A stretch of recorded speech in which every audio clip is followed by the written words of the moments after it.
हरियाणा 1008 देखने वाले सारे बहन भाइयों ने राम राम।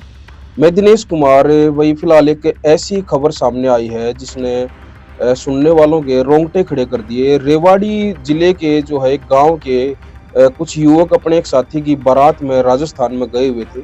वहां पे किसी बात को लेके आपसी विवाद हो गया और फायरिंग में जो है एक युवक की मौत होगी। बाकी जो मामला है पूरा प्रॉपर मैं आपको बता दूं कि जिसमें दो जो है गंभीर रूप से वो घायल हैं, जिनको हॉस्पिटल लेके जाया गया है। हरियाणा के रेवाड़ी जिले के 3 युवकों को राजस्थान में गोली मार दी गई, एक बड़ी खबर है। और आजकल देखो, सबसे पहले तो मैं बता दूं कि इस तरह से जब कोई बारात शादी में इस तरह से जो प्रोग्राम होते हैं डीजे वगैरह पे, और जो युवक है उनको इस बात का ध्यान देना चाहिए कि किसी भी बात को लेके वो बातों को ज्यादा ना बढ़ाएं, जिसकी वजह से जो है आज एक परिवार ने अपना एक जवान बेटा खो दिया है। और जो मृतक है वो, उसके बारे में ये भी पता चला कि अगले साल अभी 2024 में फरवरी में उसकी शादी भी होनी थी। जिस युवक की मौत इस जो मामले में जो हुई है, जिसका अमन नाम बताया गया है। प्रॉपर मैं आपको बता दूं कि जो 12 से ज्यादा राउंड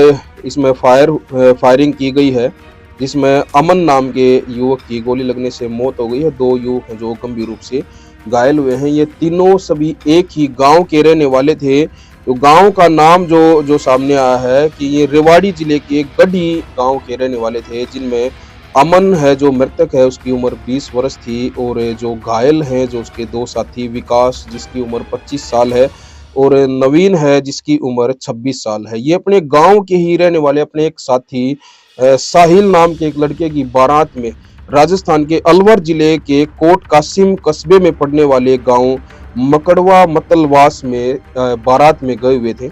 जहां पे शादी समारोह में कुछ ही दूरी पर खड़े अमन, विकास और नवीन पर एक कार में सवार होकर आए लोगों ने फायरिंग कर दी। ये दोनों तीनों जो है युवक बारात में गए हुए थे। और जिस टाइम पे जो बारोठी जो होती है, वो उस टाइम बारोठी का जो मौका था, वो उस टाइम पे तीनों वहाँ पे खड़े हुए थे। तो अज्ञात कुछ युवक है जो वहाँ पे जो आए हैं, अब पता नहीं वो बारात में गए हुए थे या फिर क्या कुछ मामला था। अभी ये जो है पुलिस इस मामले की जांच कर रही है।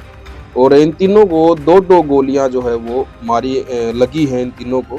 बाकी 1 दर्जन से ज़्यादा जो है राउंड वो वहाँ पे फायर हुए हैं। और जो छाती में गोली लगने की वजह से अमन की मौत हुई है। जो जिससे लड़के की जो मौत हुई है, उसकी जो है चेस्ट में जो फायरिंग जो की गई, 2 गोलियां जो लगी हैं, 2 गोलियां उसको, उसकी वजह से उसकी मौत हुई है। और नवीन और विकास इसमें गंभीर रूप से घायल हो गए हैं। 2-2 गोलियां उनको भी लगी थी। विकास को जो है एक हाथ और दूसरे कंधे में गोली लगी है, वही नवीन की छाती के पास और पीठ में गोलियों के छर्रे लगे हुए हैं। ये अभी तक जो है सामने आया है। गांव गड्डी के लोगों ने बताया कि मृतक अमन की अगले साल फरवरी में जो है वो शादी उसकी तय हो रखी थी। फरवरी में उसकी शादी होनी थी। 20 साल जिसकी उम्र थी। शादी समारोह के बीच गोली चलने के बाद पूरे गांव में दहशत फैल गई। हालांकि अभी ये साफ नहीं हो पाया है कि तीनों युवकों को गोली किस रंजिश के चलते और किसने मारी है। ये अभी जांच का विषय है, क्योंकि जो गाड़ी में जो सवार हो गए जो युवक आए थे, उनका अभी पता नहीं चल पाया है कि उन्होंने जो ये फायरिंग की है वो किस बात को लेके की है। क्या बारात में इनकी आपस में किसी बात को लेके कहा सुनी हुई है या फिर पहले की कोई रंजिश थी, ये अभी जांच का विषय है। बताया जा रहा है कि पुरानी रंजिश में इस घटना को अंजाम दिया गया। ये अभी तक जो है कुछ लोगों का कहना है कि कोई पुरानी रंजिश जो है इनकी हो सकती है, जिसकी वजह से इस घटना को अंजाम दिया गया है। कोट कासिम थाना अधिकारी महावीर सिंह शेखावत ने बताया है कि मंगलवार को कोट कासिम क्षेत्र के गांव मकड़वा मतलवास में अशोक यादव की बेटी की शादी थी। बारात हरियाणा के रेवाड़ी के गढ़ी गांव से जो है वहां पे आई हुई थी। गढ़ी गांव के विजेंद्र यादव अपने दोते साहिल जिसकी उम्र 25 साल है, उसकी बारात लेकर मकड़ावा मतलवास गांव में जो है वो आए हुए थे। देर रात करीब 10:30 बजे पुरानी रंजिश को लेकर बारातियों के बीच ही आपस में कहासुनी हो गई। ये अभी तक जो है जो अधिकारी हैं महावीर सिंह शेखावत जी, उन्होंने जो जानकारी जो दी है, उसके मुताबिक ये जानकारी आप लोगों तक पहुंचाई जा रही है। उन्होंने कहा कि इनकी कोई आपसी पुरानी रंजिश थी और बारातियों में जो है कहासुनी हुई है, जिसके दौरान जो है ये फायरिंग वहाँ पे हुई है। इस दौरान जो है एक पक्ष ने दूसरे पक्ष पर जो है फायरिंग की है। अभी जो ये नहीं पता चला है कि ये लड़के जो फायरिंग करने वाले हैं वो बारात में गए हुए थे या फिर उन्होंने इस तरह के मौके की जो है उनको भनक लगी कि भाई वहाँ पे ये तीनों इकट्ठे मिलेंगे और वो ऐसे ऐसे फायरिंग करनी है। यह अभी जांच का विषय है।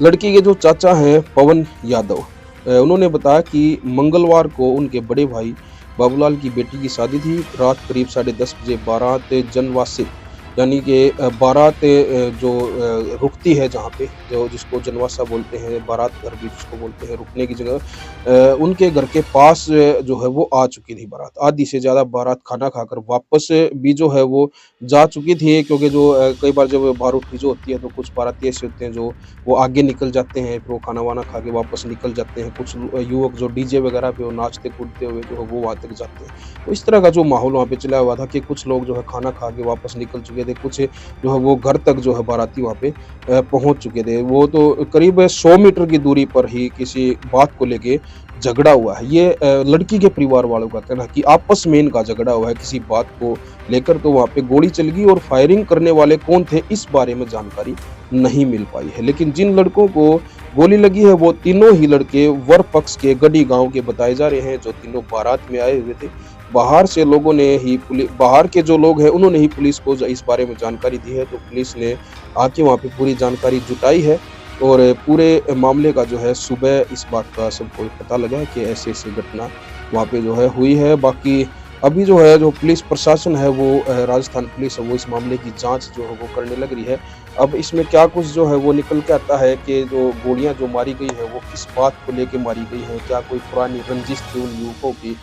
लेकिन चलो रंजिश चाहे बात चाहे कोई भी हो, लेकिन हमारा कहने का मतलब जो है यही है, हमारी जो युवा पीढ़ी है, जो हमारे युवा साथी हैं, वो आजकल जो है छोटी-छोटी बातों को जो है एक बड़ा इश्यू बना लेते हैं किसी न किसी बात पे। अब उम्र देखो, उनकी उम्र भी कुछ भी नहीं है, 20, 25, 26 साल के जो लड़के हैं, इस उम्र में जो है क्या रंजिश होगी।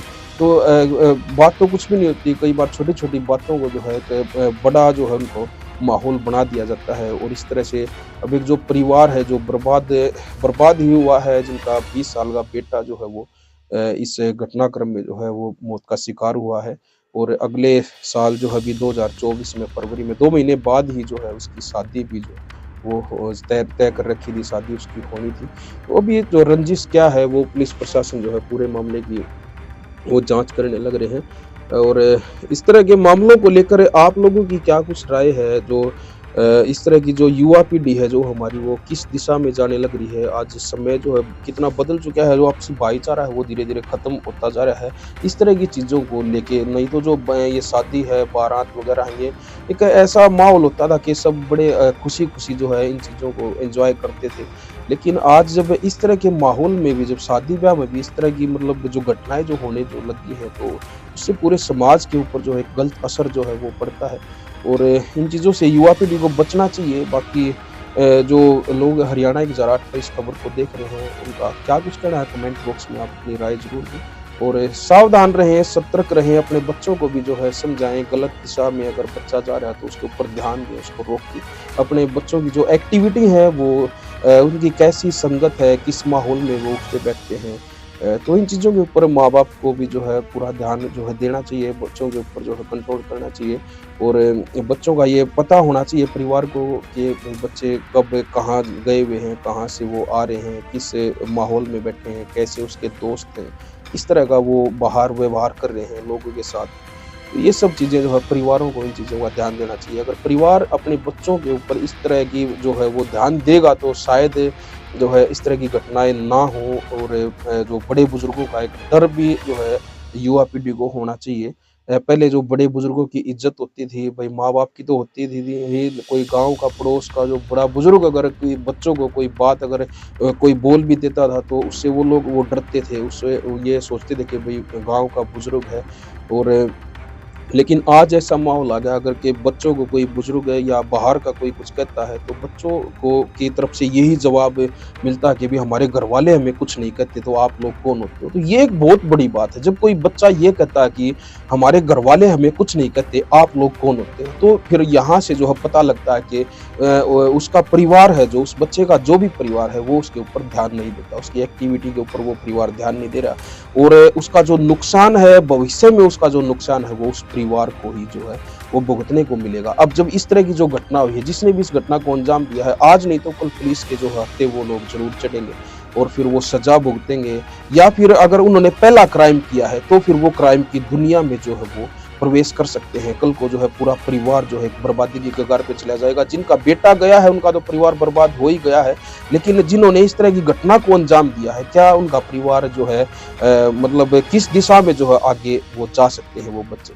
तो इन चीज़ों के ऊपर अगर पहले ही कंट्रोल किया जाए तो हम अपनी जो पीढ़ी को, अपनी नस्ल को अपनी बचा सकते हैं, अपने बच्चों को बचा सकते हैं, गलत संगत में जाने से बचा सकते हैं। तो ये सारी ज़िम्मेवारियाँ जो है पेरेंट्स की बनती हैं, परिवार की बनती हैं, बुजुर्गों की भी जो बनती है और माँ-बाप की भी जो बनती है। माँ-बाप को जो है अपने बच्चों के ऊपर पूरा-पूरा ध्यान देना चाहिए। निश्चित बातों के साथ मैं लेता हूँ इजाज़त। बाकी किसी और ख़ास जानकारी के साथ में फिर आपके सामने हाज़िर होऊँगा। तब तक के लिए जय हिंद, जय भारत।